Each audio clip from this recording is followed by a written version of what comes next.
예, 안녕하십니까. 시장조사 방법연구 9주차 강의입니다. 실제로 두 번째 강의이지요. 그래서 지난 7주차, 그러니까 첫 번째 강의에서는 과목 소개를 조금 해드렸고요. 그 다음에 측정의 의미, 측정 대상의 결정, 척도, 이런 것들을 해드렸습니다.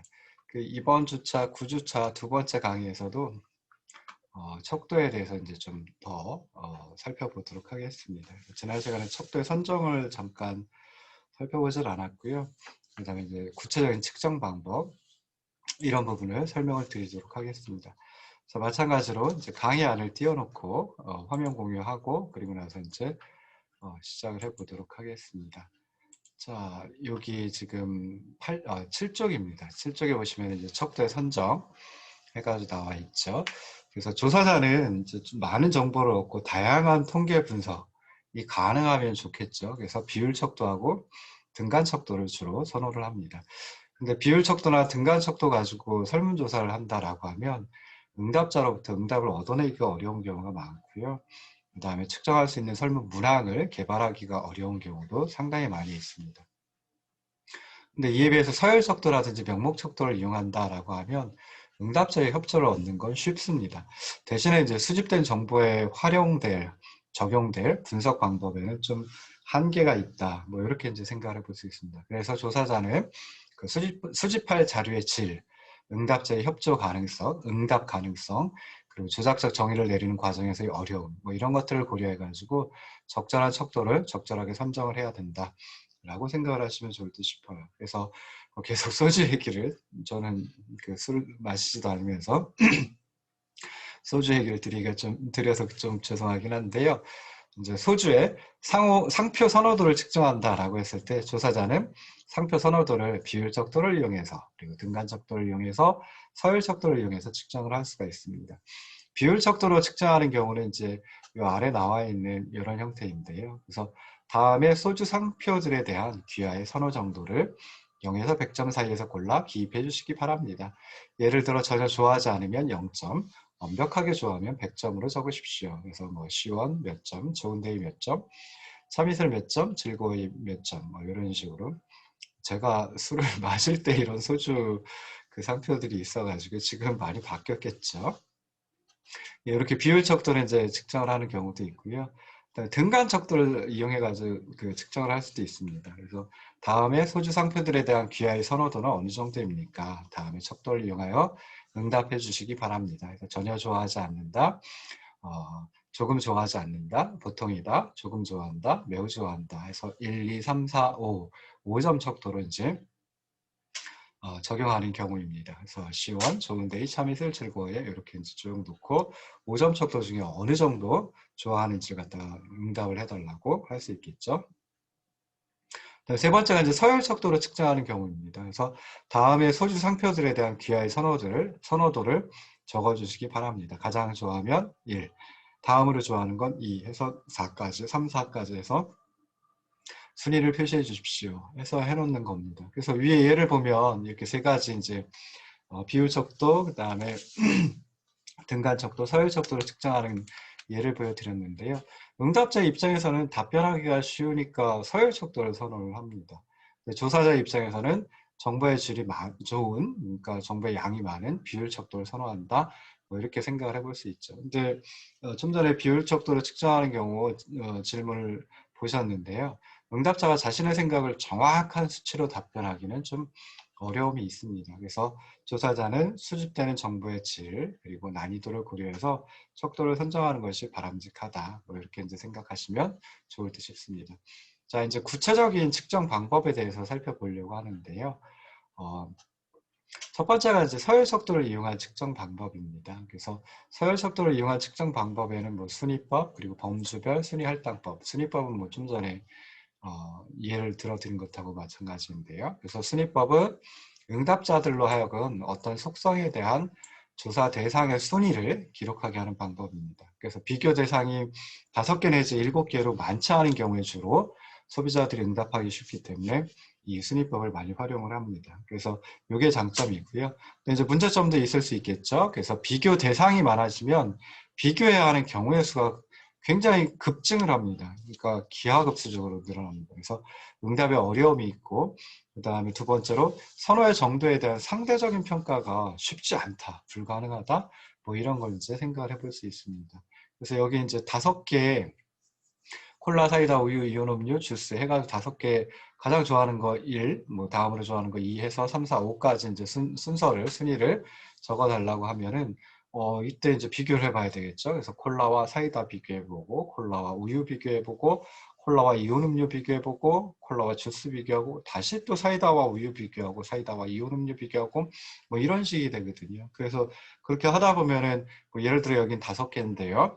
N개의 그 대상이 있다라고 하면은 이렇게 비교해야 될 그 경우의 수가 2분의 n 곱하기 n 플러스 1 개로다가 굉장히 많아지게 됩니다. 그래서 좀 그런 어려움이 있다라고 하는 걸 생각해 볼 수 있고요. 두 번째로 이제 범주별 순위 할당법이라고 하는 게 있습니다. 그래서 비교 대상이 좀 많다라고 할 때 그때 이용하는 측정 방법이고요.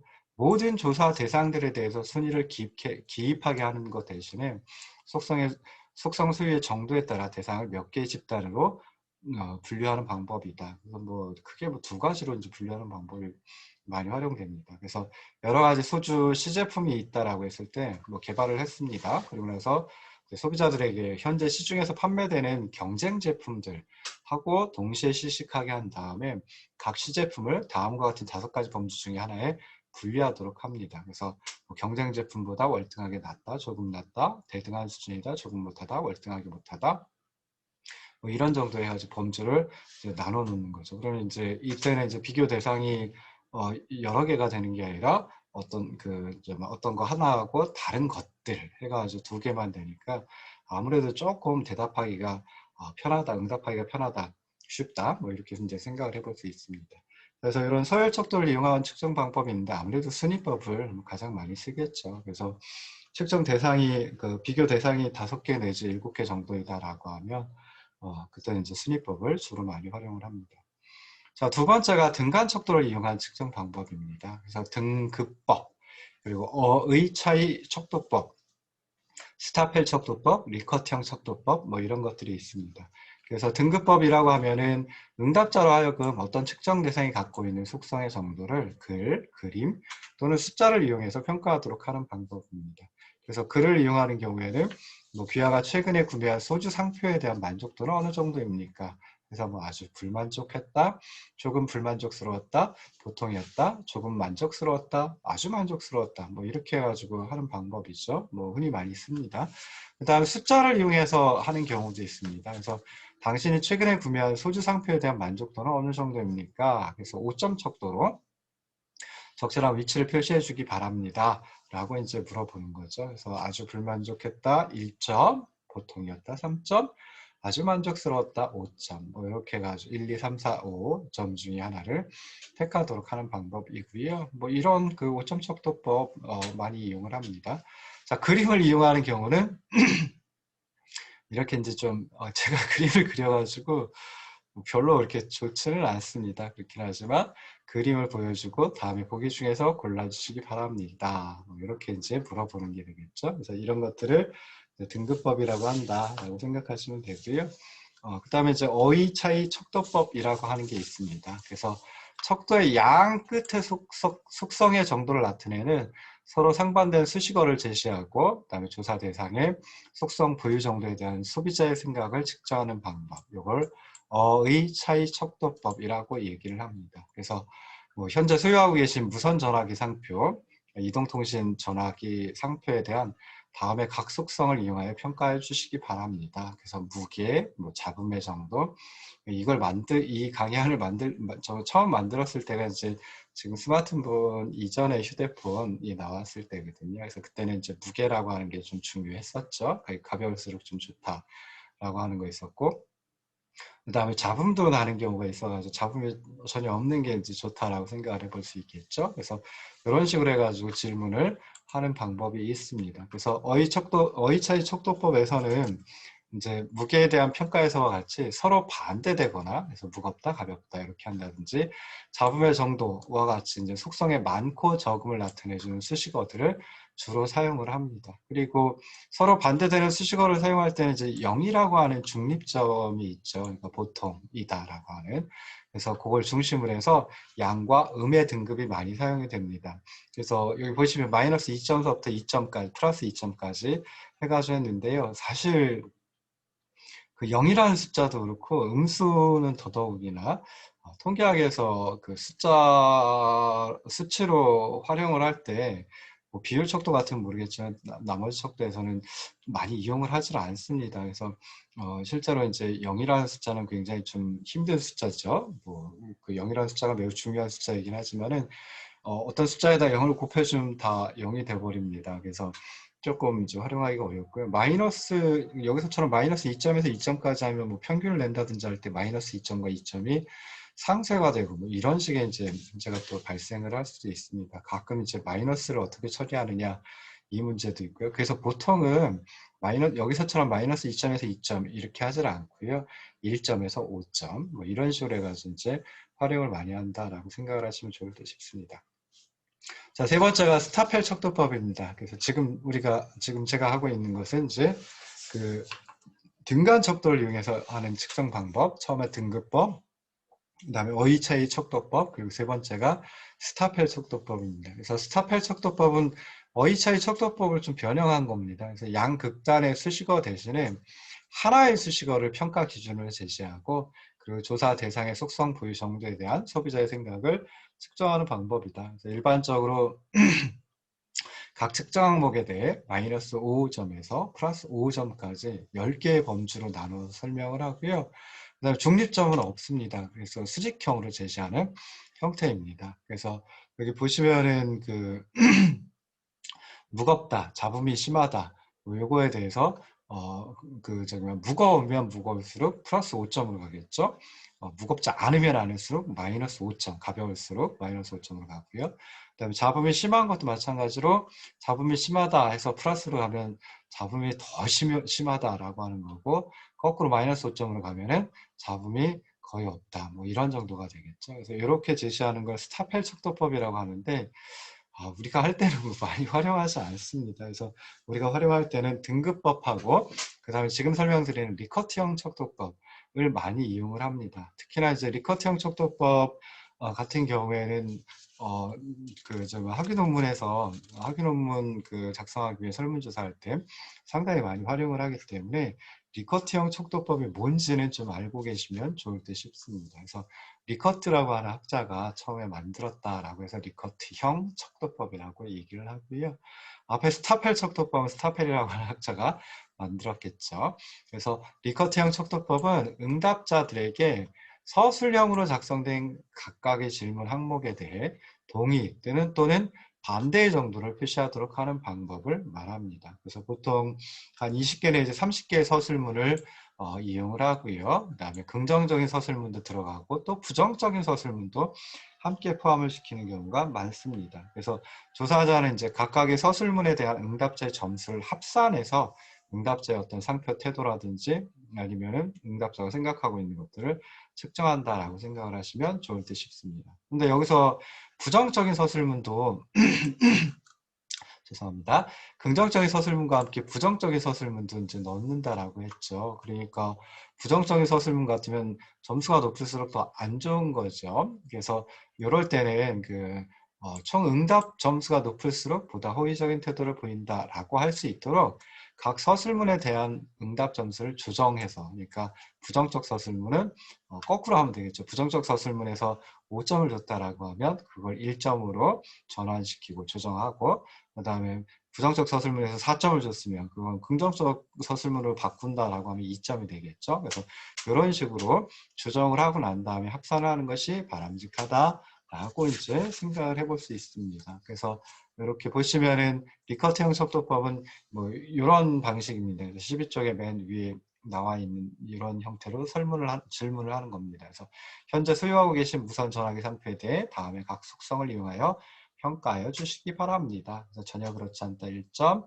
조금 그렇지 않다 2점, 모르겠다 3점, 조금 그렇다 4점, 정말 그렇다 5점. 뭐 이렇게 하면 되죠. 그래서 그 무선 전화기는 무게가 가볍다. 이건 긍정적인 서술문이죠.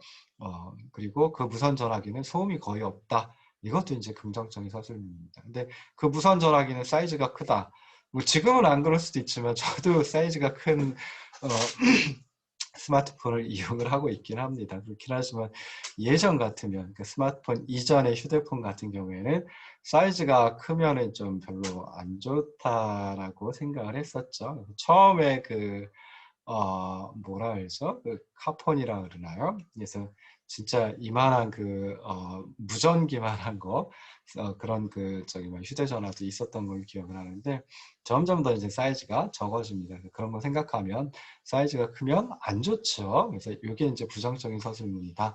그래서 나중에 이제 합산을 한다라고 했을 때는 점수를 조정한 다음에 합산하는 게 바람직하다라고 생각하시면 좋을 듯 싶습니다. 그래서 학예 논문 쓰실 때 보통 표현하는 게 설문 항목을 작성을 했고, 설문 항목을 그러니까 설문조사는 리커트형 5점 척도를 활용했다, 또는 뭐 리커트 척도 활용했다, 뭐 이렇게 이제 얘기를 많이 합니다. 그렇게 이제 논문을 작성을 많이 하거든요. 그래서 그때 리커트 또는 리커트형이라고 하는 게 이런 의미를 가지고 있다라고 하는 거 알아두시면 좋을 것 같습니다.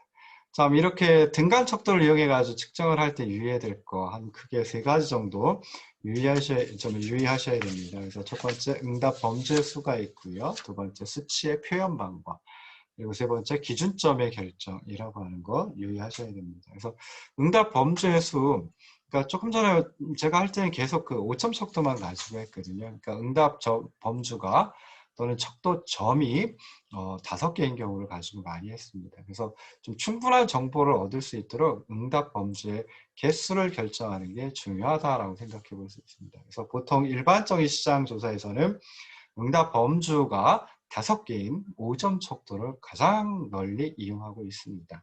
그래서 5점 척도는 응답자가 응답하기 쉽다. 왜냐하면 많이 접해봤거든요. 그래서 응답하기 쉽다라는 장점이 있습니다. 그렇긴 한데 이제 문제점이 있어요. 어떤 문제점이 있냐면, 첫 번째는 많은 응답자들이 1점과 5점의 극단치를 회피하는 경향이 나타납니다. 그래서 2점부터 3점, 그리고 4점. 근데 대부분 또 2점부터 3점, 뭐 요 사이에 응답이 집중된대요. 그래서 그러다 보니까 두 번째, 측정값의 변화 정도가 너무 적다. 그래서 통계 기법을 활용할 때 좀 분석한 결과가 조금은 정확하지 않을 수도 있다. 그리고 통계 기법 활용하기 어려운 경우도 있다라고 하는 게 이제 두 번째 문제점입니다. 그래서 이렇게 이제 1점과 5점의 극단치를 웬만하면 피하려고 하죠. 뭐 대부분의 응답자들이 그럴 겁니다. 그래서 그러면 이제 그 변화 정도라고 해봤자 2점, 3점, 4점이니까 실질적으로는 3점 척도 역할을 하게 되거든요. 그래서 그 문제점을 해결하기 위해서 또 많이 활용할 수 있는 게 7점 척도이다라고 생각해 볼 수 있습니다. 그래서 7점 척도 많이 쓰는데요. 근데 또 7점 척도는 각 항목에 대해서 설명하기 어려운 그런 한계가 있습니다. 자, 밑에 이거 보시면은, 자, 당신이 최근에 구매한 소주 상표에 대한 만족도는 어느 정도입니까? 다음의 속도를 이용해서 답해 주시기 바랍니다. 했는데요. 자, 4점이 이제 중간이죠. 그래서 이게 보통이었다. 1점은 아주 불만족했다. 7점은 아주 만족스러웠다 하면 되거든요. 2점하고 4점, 3점은 어떻게 할까요? 아까 5점 척도 같으면 2점을 조금 불만족스러웠다, 뭐 이렇게 하면 되거든요. 근데 여기서는 2점하고 3점을 나눠야 되는데 이게 참 쉽지 않습니다. 그래서 설명을 하는 게 각 항목에 대해서 설명하기 어려운 그런 한계를 가지고 있습니다. 그 다음에 또 그 5점 척도의 문제점 중에 하나가 이제 양극단치를 회피하기 때문에, 그래서 7점 척도를 활용한다라고 했죠. 근데 7점 척도는 또 각 항목에 대해서 설명하기 어려운 그런 문제점이 있습니다. 그리고 또 하나, 5점 척도와 7점 척도는 다 같이 이제 홀수계, 응답 범주가 홀수계인데요. 근데 또 보면은 이런 경우에는 그 응답이 그 중심화 경향이 발생하기 쉽습니다. 그래서 응답자가 질문을 명확히 이해하지 못했다, 또는 정확한 응답을 잘 모르겠다라고 하는 경우에는 중심값을 선택하는 경향이 있습니다. 그러니까 5점 척도 같으면 3점 보통이었다 많이 좀 선택을 하고요. 그 다음 7점 척도 같으면은 4점 보통이었다. 이걸 갖다 이제 많이 선택을 한다라고 하는 겁니다. 그래서 이런 응답의 중심화 현상이 또는 중심화 경향이 발생을 하는데, 그러면 막을 수 있는 거 6점을 쓰면 되거든요. 이렇게 짝수계를 쓰면 되거든요. 4점 척도는 너무 좀 응답 범주가 적으니까, 그래서 이제 6점 척도를 많이 이용을 하기도 합니다. 그래서 6점 척도 이용한 등급법, 뭐 이런 식으로 할 수 있겠죠. 그래서 당신이 최근에 구매한 소주 상표에 대한 만족도는 어느 정도입니까? 해서 매우 불만족, 불만족, 약간 불만족, 약간 만족, 만족, 매우 만족 해가지고 6점 척도로 이제 좀 제시를 할 수가 있거든요. 근데 이 6점 척도는 또 문제점이 뭐냐면, 실제 나는 그냥 보통이야. 아주 만족하지도 않고 아주 불만족하지도 않고 그냥 보통이다라고 하는 중립적인 의견을 갖는 응답자가 응답할 항목이 없습니다. 응답할 범주가 없습니다. 그래서 강제적으로 부정적 또는 긍정적인 의사를 표현하게 만든다라고 하는 문제점이 있습니다. 그래서 정말 그리고 이제 응답 범주가 그러면 7개 초과해가지고 8개, 그 다음에 9점 척도 쓰는 경우도 있거든요. 그래서 응답 범주가 7개 초과한다라고 하면 그때는 응답자가 그 8개 또는 9개, 9점 척도 많이 이용하니까 9점, 1점부터 9점 가운데 어느 정도지? 이걸 갖다가 좀 정확하게 표현을 하는 게 쉽지 않다. 생각하기도 어렵고요. 그래서 수집된 정보의 어떤 신뢰성의 문제가 있을 수 있다라고 하는 것 이제 생각을 해봐야 됩니다. 그래서 보통은 5점 척도 많이 이용을 하고요. 조금 5점 척도 가지고는 좀 변화 정도, 베리에이션, 변동성을 갖다 측정하기 어렵다라고 하는 경우에는 7점 척도를 이용하는 경우를 간혹 보긴 했습니다. 그리고 이제 AHP 기법이라고 하는 거 활용할 때 그때는 이제 9점 척도를 활용하는 경우도 있긴 한데요. 대부분은 5점 척도, 그리고 아주 간헐적으로 7점 척도, 그리고 9점 척도는 거의 못 봤습니다. AHP 분석하는 경우 빼놓고는요. 그래서 이렇게 이제 응답 범죄 수 결정하는 것도 이제 좀 생각을 해 보셔야 되고요. 그 다음에 두 번째는 이제 수치의 표현 방법입니다. 그래서 5점 척도 보면은 대부분 1점서부터 5점까지 이렇게 이제 양의 수치로 표현을 하는데요. 근데 척도점을 때때로 0으로다 두고 그 다음에 좌우 항목을 음과 양의 수치로, 그러니까 마이너스 값, 플러스 값 이렇게 나타내는 것도 가능하긴 합니다. 그래서 여기 보시면 똑같은 질문에 대해서 불만족했다 마이너스 2점, 이게 매우 불만족했다가 되겠죠. 그 다음에 조금 불만족했다, 조금 불만족스러웠다가 마이너스 1점, 보통이었다 0점, 조금 만족스러웠다 1점, 만족스러웠다 매우 만족스러웠다 2점, 뭐 이렇게 해가지고 이제 5점 척도를 제시할 수가 있는데요. 이때 마이너스 2점, 뭐 마이너스 1점, 0점 이렇게 한다라고 하면 이거는 나중에 분석할 때 좀 쉽지 않습니다. 그래서 대부분은 플러스 값의 수치를 활용을 한다. 그래서 1점, 2점, 3점, 4점, 5점은 그렇게 이제 5점 척도를 많이 이용한다라고 생각하시면 좋을 듯 싶습니다. 자, 세 번째 마지막 유의하셔야 될 게 기준점의 결정입니다. 그래서 기준점을 어디로 둘 것이냐라고 했을 때, 자, 조사자는 속성이 그러니까 속성이 가장 적은 값을 왼쪽에 표시할지 또는 아니면 가장 높은 값을 오른쪽에 표시할지 이걸 결정을 해야 됩니다. 그래서 일반적으로 알려져 있기로는 응답자들은 왼쪽에 있는 항목들을 오른쪽에 있는 항목들보다 더 많이 선택하는 것으로 알려져 있습니다. 그래서 시장조사 같은 경우에 좀 보수적인 입장을 취해야 되는 경우가 많거든요. 그래서 그러다 보니까 부정적인 평가 항목을 왼쪽에 제시해가지고 평가 결과가 실질적인 것보다 더 좋게 나타나는 것을 막는 그런 게 필요하다라고 생각을 해볼 수 있습니다. 그래서 여기서도 보시면 불만족스러웠다를 왼쪽에다 두고요. 이게 이제 좀 어떻게 보면 부정적인 그런 거죠. 그러니까 속성이 가장 적은 값이다라고 생각해 볼 수 있죠. 그 다음에 만족스러웠다는 속성이 가장 좀 좋은 것, 높은 거, 뭐 이렇게 생각해 볼 수 있죠. 그래서 왼쪽에다가 좀 뭐 불만족스러웠다, 오른쪽에다 만족스러웠다 이런 식으로 이제 표현을 하는 것이 바람직하다라고 생각해 볼 수 있습니다. 이거 뭐 별거 아닌데요. 이거 잘못하시는 분들이 간혹 있더라고요. 그래서 좀 좋은 걸 왼쪽에다 두고 안 좋은 걸 오른쪽에다 그러면 이렇게 딱 보고 그 왼쪽으로 몰리기 때문에 실제로는 한 보통 정도가 평균으로 나와야 되는데 좋다라고 하는 게 만족스럽다라고 하는 게 평균으로 나오는 경우, 그러니까 평균 평균 값으로 나오는 경우도 많이 봅니다. 그래서 요거 별거 아닌 것 같지만 꼭 기억하셔가지고 이제 그 속성이 가장 적은 값 또는 안 좋은 걸 갖다 왼쪽에다 두고 속성이 좀 높은 거 또는 이제 좋은 걸 갖다가 오른쪽에다가 두는 게 바람직하다라고 하는 거 생각을 해보시면은 좋을 듯 싶습니다. 자, 이제 그 비율 척도, 그러니까 좀 전에 그 서열 척도, 순서 척도, 그리고 이제 등간 척도, 마지막으로 이제 비율 척도를 이용한 측정 방법인데요. 실제로 비율 척도를 이용해서 측정하는 거 설문조사에서 쉽지 않습니다. 그렇긴 하지만 뭐 아예 못하지는 않는다. 그래서 총합 고정 척도법이라고 하는 것하고 비율 분할법이라고 하는 것하고 뭐 두 가지를 이제 생각을 해볼 수 있습니다. 그래서 총합 고정 척도법은 응답자들에게 일정한 수치를 줍니다. 뭐 보통은 10점 또는 100점을 주고요.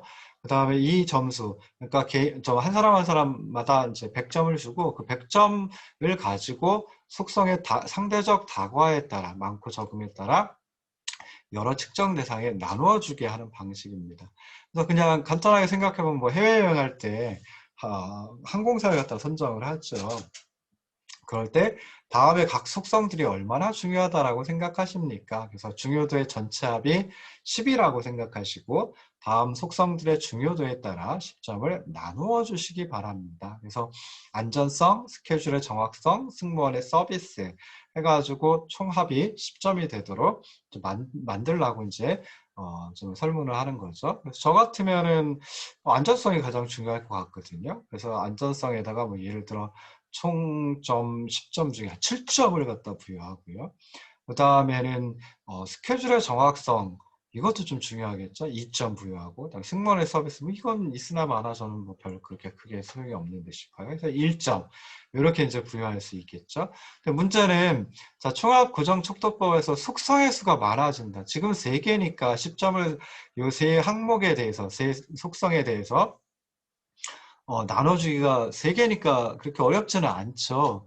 근데 응답 항목의 수가 5개 이상이다라고 하면 그때는 이제 응답자들이 점수를 할당하는 게 쉽지 않습니다. 그래서 이럴 때는 5개 이상이다. 응답 항목의 수가 5개 이상이다. 그럴 때는 한꺼번에 전체 응답 항목을 묻지 않고요. 유사한 항목끼리, 그러니까 중요도가 뭐 비슷한 항목들끼리 묶어가지고 부문별로 물어보면 좀 응답하기가 쉽다라고 생각을 해볼 수 있습니다. 그래서 똑같이 해외여행할 때 항공사 선정하는 경우에 다음 각 속성들이 얼마나 중요하다고 생각하십니까? 해가지고 첫 번째 요인은 핵심 속성, 뭐 안전성, 스케줄의 정확성, 요금, 중요하죠, 요금도. 그 다음에 좀 부가적인 속성에서 좌석의 편안함, 기내식, 뭐 승무원의 서비스, 핵심 속성과 부가적 속성 각각 10점을 부여하고요. 그리고 그 10점 가지고 나눠주라고 하는 겁니다. 저는 안전성하고 스케줄의 정확성, 요금 했을 때 안전성이 가장 중요하고 해서 5점 부여했습니다. 스케줄의 정확성도 조금 중요하기 때문에 3점, 그리고 요금은 요금도 중요하긴 하지만 이들 중에서는 한 2점 정도 부여를 했고요. 부가적인 속성에서 좌석의 편안함, 기내식, 승무원의 서비스. 뭐 기내식은 저는 뭐 그렇게 기내식을 좋아하지도 않고 뭐 이렇게 뭐 움직이면서 먹는 거 별로 좋아하지 않거든요. 그래서 기내식에 2점 주고 좌석의 편안함, 승무원의 서비스에는 4점씩을 줬습니다. 그래서 총점이 10점이 되도록 이렇게 했어요. 그리고 난 다음에 이제 한 가지 질문을 더 해야 됩니다. 그래서 여기서는 지금 요인 내, 그러니까 핵심 속성과 부가적 속성이라는 두 가지 요인 각각에 있어서 10점을 나눠주는 건데요. 이 두 가지 속성에 대해서는, 핵심 속성과 부가적 속성에 대해서는 또 어떤 게 얼마만큼 중요한지 평가하도록 하는 겁니다. 그래서 요인 1, 이게 이제 핵심 속성이었고요. 요인 2, 이게 이제 부가적 속성이었죠. 그래서 이 두 요인들 예, 각각 또 얼마나 중요한지 10점 가지고 또 나눠주세요 라고 이제 하는 겁니다. 그래서 저는 요인 1이 한 6점만 더 중요하죠. 그래서 6점을 부여했고요. 요인 2는 4점을 부여했습니다. 자, 그러고 나면 이제 이 두 가지 문항 가지고 질문 가지고 6개의 속성에 대한 중요도 점수를 찾아낼 수가 있습니다. 그래서 안전성의 중요도는 안전성의 핵심 속성이었고요. 핵심 속성 10점 중에 5점을 제가 부여를 했습니다. 그리고 요인 1과 요인 2의 중요도 중에서는 6점을 구했죠. 그래서 10점 중에 5점 받았고 그 다음에 요인 1은 6점만큼 그 부여를 했으니까 요거 나누고 곱하고 하면은 3점이 되고요. 스케줄의 정확성은 10점 중에 3점을 부여했고 그 다음에 요인 1의 중요도로 6점을 부여를 했습니다. 그래서 그 계산해 보면 1.8점이 되고요. 요금은 1.2점, 좌석의 편안함 1.6점, 기내식의 중요도 0.8점, 승무원의 서비스 중요도 1.6점 이렇게 이제 찾아낼 수 있습니다. 그리고 이것들을 다 합치면은 10점이 됩니다. 그래서 이런 식으로 해가지고 총합고정척도법을 활용할 수도 있다라고 하는 거 생각하시면 되고요. 자, 그 다음에 두 번째는 이제 비율분할법, 그러니까 비율척도 활용한 측정 방법 두 번째는 비율분할법입니다. 그래서 대상들의 속성 보유 정도를 평가할 때 한 속성의 보유 정도를 기준으로 해서 다른 속성들을 상대적으로 평가하는 방법입니다. 그래서 마찬가지로 해외여행에서 항공사 선택할 때 자, 여러 가지 많은 속성들 중에 승무원의 서비스 정도를, 승무원의 서비스의 중요도를 100점이라고 한다면 다음 속성들의 중요도는 몇 점 정도 된다고 생각하는지 답해 주시기 바랍니다. 그래서 승무원의 서비스 100점으로 두고 그다음에 안전성을 얼마나 중요합니까? 라고 물어봅니다. 저는 안전성이 요 위에서도 한 2배 정도 중요하다라고 했거든요. 그래서 안전성에다 200점을 주고요.